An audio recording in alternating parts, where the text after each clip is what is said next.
Hello વિદ્યાર્થીઓ, સ્વાગત છે તમારું મારી ચેનલની અંદર ઘણા લાંબા સમય પછી નવા વ્લોગની અંદર. તો આજે છે 31 ઓક્ટોબર અને સરદાર વલ્લભભાઈ પટેલની જન્મજયંતિ છે.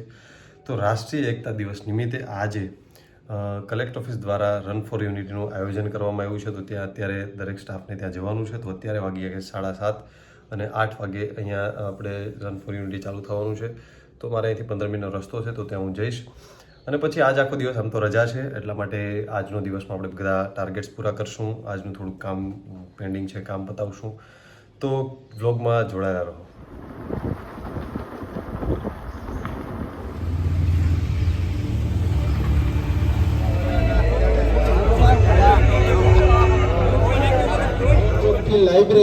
લાઇબ્રેરીથી સીધી સત્તાવેરા ત્યાંથી રન ફોર યુનિટી ખતમ થઈ ગયું છે ને હવે ઘરે આવી ગયા છે. તો હવે ફ્રેશ થઈને પાછું રીડિંગ ચાલુ કરી દે. અને હા, એક વાત એ કરવાની હતી, ગીવઅવેની ઓલમોસ્ટ બુક બધાને મળી ગઈ છે. વિદ્યાર્થીઓને મેસેજ આવવા મળી ગયા છે. તો થોડુંક લેટ થયું, પણ ફાઇનલી મળી ગઈ છે બુક્સ. કેમ કે આપણું જે વિઝન હતું એક થઈ ગયું કે ભાઈ બુક્સ દરેક વિદ્યાર્થીને પહોંચે. તો કૃષ્ણ બુક સ્ટોર ભાર્ગવભાઈનો આપણે આભાર માનીએ છીએ. તો હવે ચાલુ કરીએ આપણે રીડિંગ. થોડી વાર ફ્રેશ થઈને કનેક્ટેડ રહો. તો આજે આપણે શું કરવાનું છે? તો આજે કરવાનું છે આપણે કરંટ અફેર, સપ્ટેમ્બર મહિનાનું કરંટ અફેરનું રિવિઝન કરવાનું છે. કેમ કે આ મેગેઝિન જ્યારે સપ્ટેમ્બરનું કરંટ અફેર છે, ઓક્ટોબરની સ્ટાર્ટિંગમાં આવ્યું હતું ત્યારે આપણે આને એકવાર કરી નાખ્યું હતું. તો હવે માત્ર આનું રિવિઝન કરવાનું છે. એટલે કેવું થાય કે એક મહિનામાં એકવાર રિવિઝન થઈએ તો બેટર રહે. એટલે જ્યારે પણ નવું મેગેઝિન આવે ત્યારે તમે એને કરી લો, પછી પાછું એક મહિનાની અંદર રિવિઝન કરી લો, એટલે લોંગ ટાઈમ સુધી યાદ રહે. એટલા માટે હું અમુક રિપીટેશન રિવિઝન કરતો હોઉં છું. ને બીજી વસ્તુ કે કરંટ અફેર તો તમે વીકલી પણ કરી શકો, મંથલી પણ. કોઈ પણ મેગેઝિન આપણે ઘણા બધા વિડીયોમાં વાત કરેલ છે. કરંટ અફેર માટે એવું કંઈ નથી કે ભાઈ પર્ટિક્યુલર આ જ મેગેઝિન કરવું અથવા તો આમાંથી જ કરવું. કોઈ ડેલી નોટ્સ બનાવતું હોય, કોઈ વીકલી ફાવતું હોય, મને મંથલી ફાવે છે. અને કઈ રીતના રિવિઝન કરવું એ પણ તમને હું શીખવાડીશ આની અંદર. પછી આપણે કરવાના છે એ છે જીપીએસસીના પીવાયક્યુ. જો જીપીએસસી છે ને, એમાં હું એવું કરતો હોય છે કે ટેકનિકલ સેવાના જે પેપર નીકળતા હોય છે, મહિને દિવસ કે 15 દિવસે એકવાર હું ચેક કરતો રહું વેબસાઇટ. હું તમને શીખવાડીશ ક્યાંથી ડાઉનલોડ કરવા. તો જે ટેકનિકલ સેવાના છે, ટેકનિકલ એક્ઝામ્સ, એની જે જનરલ સ્ટડીઝના પેપર હોય એ આપણા માટે ખૂબ આઈએમપી હોય. જીપીએસસી માટે તો આઈએમપી હોય જ છે, ક્લાસ 3 વાળા માટે પણ આઈએમપી હોય છે. કેમ કે એની અંદર ઇતિહાસ, ભૂગોળ, વારસા, બંધારણના સારા પ્રશ્નો હોય છે. તમારું માઇન્ડ થોડુંક વિચારતું કરે છે, એટલે તમને થોડું વધારે મજા આવે. તમે ક્લાસ 3ની તૈયારી કરતા હોય જીપીએસએસબી કે પછી જીએસએસબીની, તો પણ આની અંદરથી કામ લાગે. કેમ કે એ તમને ખબર પડે. હવે તો અર્થતંત્ર બધું પણ હવે ક્લાસ 3માં આવી જ ગયું છે, તો આમાંથી કામ લાગે. હા, ઇન્ટરનેશનલ રિલેશન્સ બધું આમાંથી ન કરો તો ચાલશે. તો આ એક અગત્યનું છે. તો આ કરવાનું છે આપણે. એ ક્યાંથી ડાઉનલોડ કરવાનું કીધું. અને ખાલી કરવાનું નથી ભાઈ આ ટીક કરી દીધો અને આખું જોવાનું. એ પ્રશ્ન છે હડપ્પીય સંસ્કૃતિ, લોથલ વિશે પૂછ્યું તો જો લોથલ વિશે બીજી કઈ માહિતી મળે છે આપણે આગળ વાત કરીએ નહીં. તો એ કરવાનું છે. અને પછી થોડું ઘણું આપણે પેન્ડિંગ કામ છે એ કરવાનું છે.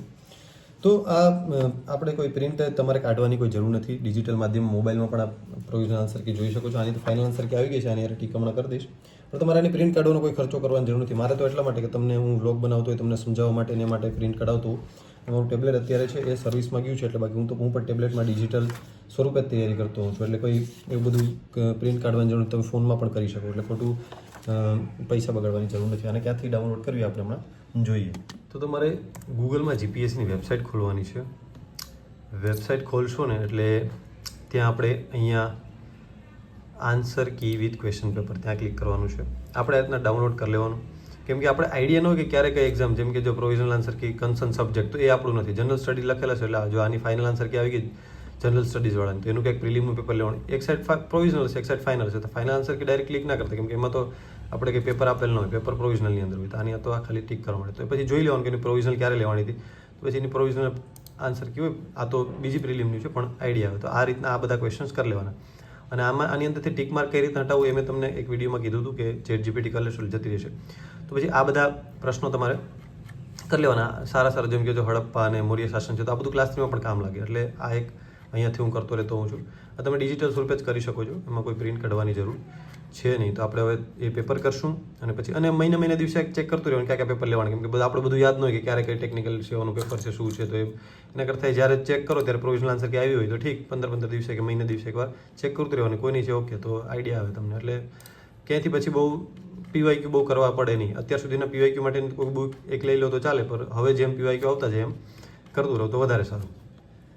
તો આપણે પીવાયક્યુ કઈ રીતના કરશું? તો પહેલાં તો કોઈ પણ જો આની પહેલાં એક પેપરનું આપણે કરેલું છે, તો એની અંદર જો આ રીતના આખું, જેમ કે બ્રિટિશ શાસન દરમિયાન મહેસૂલ પદ્ધતિ વિશે નોંધ લખો. તો પછી એમાં પૂછ્યું છે રૈયતવાડી અથવા તો ખાલી કાયમી જમા નથી, પણ આપણે 3 કરી લેવાની પછી, એટલે એ બાને એ ટોપિક આખો રિવિઝન થઈ જાય. એટલે અહીંયા પછી જોઈ લેવાનું કે ભાઈ કાયમી અહીં સાઈડમાં લખી લેવાનું એવું હોય તો એક રિવિઝન સ્વરૂપે. આવું હોય તો વાંધો નહીં, જેમ કે સિંધુ ખીણ સંસ્કૃત ક્યુસર હાલ ગુજરાત ભારતમાં આવેલું છે તો આપણે ખબર પડે કાલીબંગા છે, તો એમાં પછી બીજા સ્થળ જોવાય તો જોઈ શકો, બાકી આમ અટપટો લાગે પ્રશ્ન તો જોઈ લો. અને ઘણીવાર આવા વિધાનમાંથી એકાદું વિધાન અલગ કાઢી અને પ્રશ્ન પૂછી શકે છે, એટલે આ વિધાનવાળા પ્રશ્નો આઈએમપી છે. 1833 ચાર્ટર છે તો એ બુકમાં જ જોઈ લેવાનું, એટલે બુક સાથે રાખી અને આને સોલ્વ કરવા બેસવાનું. 100 પ્રશ્નો હોય એટલે બહુ કંઈ વાર લાગે નહીં. એમાંથી અમુક પ્રશ્નો પછી ઇન્ટરનેશનલ રિલેશન્સના હોય તો તમારે એ ન કરવા હોય ક્લાસ 3 તો ચાલે, બાકી બહુ કંઈ વાર લાગે નહીં 100 પ્રશ્નોમાં. 2-3 કલાકથી વધારે તો નીકળી જાય, કેમ કે 2-3 કલાક તો આપણે પેપરમાં જાય, પર 4-5 કલાક સરખીથી આપો તો પર તમારે રિવિઝન સારું એવું થઈ જાય છે. અને મેથ્સ રીઝનિંગ એ કરવું હોય તો કરી શકો, બાકી તો એ તમારી રીતના સ્કીપ કરી શકો. પછી જો આ જે કે ભાઈ કૃષિ ઉત્પાદન કે નિર્ધારિત બજાર મૂલ્યનું શું માળખાં, તો પછી જોવાનું કે આપણે ક્યાં ઇકોનોમિક્સને જેમાંથી તમે કરેલું હોય. એકવાર સિલેબસ જે ખતમ થતો જાય, તમને લાગે કે ભાઈ આ ટોપિકનું મારે બંધારણ સભા વિશે થઈ ગયું છે તો કરવાનું, બાકી પછી એને એકવાર જોઈ લેવાનું. એવું કંઈ નહીં કે ભાઈ આખો સિલેબસ પતી ગયો હોય તો જ કરવાનું, વચ્ચે વચ્ચે કરતું રહેવાનું. જેમ કે જો સમાહર્તા રાજ્યના ખજાના મુખ્ય રક્ષક હતા તો એ ખોટો જ છે, તો એ શા માટે ખોટો છે તો એને જોવાનું કે ભાઈ હા એ બુકમાં શું આપેલ છે, તો એ તરત તમારી બુક ખોલવાની, એની અંદર તેને રાઈટ ક્લિક કરી લેવાનું, જે પણ તમે બુક વાંચતા હોવાના છે. તો આ રીતના આપણે પેપર કરીએ, પછી આપણે કરંટ અફેર કરશું.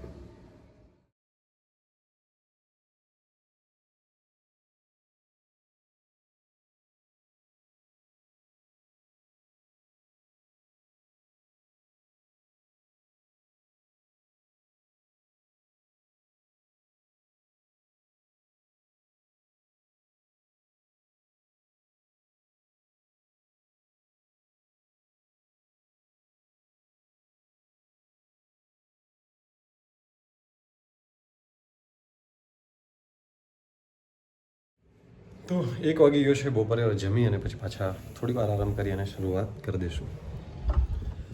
તો હવે આપણે કરવાનું છે કરંટ અફેર. તો કરંટ અફેરનું રિવિઝન કરવાનું છે, તો હું રિવિઝન કઈ રીતના કરું, પહેલાં તો જેટલા કવર પેજ ઉપર કરંટ અફેર છે ને એ બધા કરી નાખવાના, અને ખાલી કરી નાખવાનું નહીં, યાદ કરવાનું. કોઈ પણ કરંટ અફેર છે તો એને જે જોવાનું કે ભાઈ આ કરંટ અફેરમાં કઈ વસ્તુ આપણે ભણ્યા હતા કે યાદ છે કે નહીં. જેમ કે WIPOનો 18મો ગ્લોબલ ઇનોવેશન ઇન્ડેક્સમાં સ્વિટ્ઝરલેન્ડ 15મા ક્રમે છે, ભારત 38 ક્રમે છે, તો આના વિશે કંઈ યાદ આવે તો એમ જોવાનું કે ભાઈ GII ઇન્ડેક્સ કોના દ્વારા આપવામાં આવે છે અને શું છે, થોડું ઘણું યાદ આવે તો એ રીતના યાદ કરવાનું. એટલે આ બધા પહેલાં કરી લેવાના, મેઇન કરંટ અફેર આની અંદર આપેલા હોય. પછી અનુક્રમણિકા જોવાની, અનુક્રમણિકા આપેલો હોય તો એમાંથી યાદ કરવાનું ભાઈ આમાંથી કંઈ યાદ આવે છે, આ બધી કરંટ અફેર આવું કે ભણેલા છે આમ જોતું જવાનું, પણ પછીથી આપણે અંદર કરી લેવાનું. એટલે સરસ મજાનું છે. આદિવાણી તો કે હા એ તો આપણે આદિવાસી મંત્રાલય દ્વારા એક AI પોર્ટલ હતું, બરાબર છે. પછી આપણે એક કરંટ અફેર હતું પેલું કે ટોલ નાકાના જે બાળકો માટે થઈને એક પહેલ ચાલુ કરી હતી, તે બધી વસ્તુ અહીંયા તમને ડાયરેક્ટ અહીંથી જોઈ શકો તમે ડાયરેક્ટ. તો ચાલુ કરીએ.